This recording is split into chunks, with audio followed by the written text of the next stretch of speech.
Bismillahirrahmanirrahim.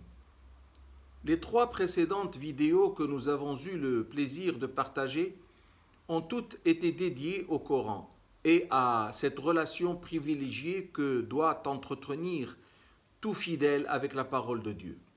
À chaque fois, il s'est agi d'un des devoirs que nous devrions honorer à l'égard du livre sacré. Tout fidèle est donc invité à s'engager dans la lecture du Coran, mais également dans sa mémorisation et dans la méditation de ces versets, car finalement ces trois actions sont aussi méritoires l'une que l'autre et rapportent beaucoup d'un point de vue comptable auprès du Seigneur. Ces actions sont même complémentaires et ne devraient théoriquement pas être séparées. En effet, la lecture répétée du Coran aide à sa mémorisation temprisée. Et lorsqu'elle est lente et posée, c'est-à-dire la lecture, elle permet une méditation de bonne qualité et une meilleure compréhension du sens de ces versets. Mais la question qui se pose est celle de la finalité de ces actions. Il est clair que le fidèle ne doit pas s'arrêter en si bon chemin. Aussi, il est une quatrième étape qu'il est invité à franchir dans l'établissement de sa relation avec le Coran. Cette étape est celle toute naturelle de la mise en application des préceptes qu'il a pu lire, qu'il a pu apprendre et qu'il a pu aussi bien comprendre.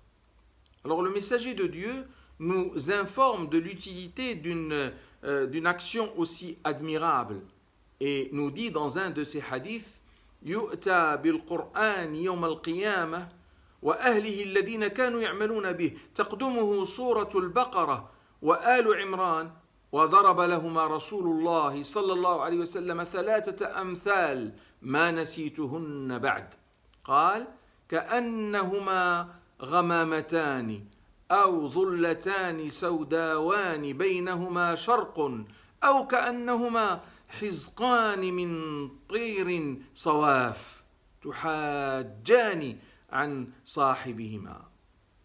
Ce qui veut dire, le jour de la résurrection, le Saint-Coran sera appelé avec les siens, c'est-à-dire ceux qui mettent en application ces préceptes, avec en première ligne les chapitres de la génisse et de la famille d'Amram, tels 2 nuages, ou encore 2 ombrelles, ou 2 nuées d'oiseaux bien alignés, en train de défendre et de protéger celui qui les portait.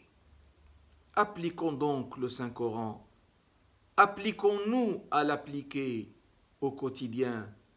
Aide-nous, Seigneur, à aimer le Saint-Coran. Amen.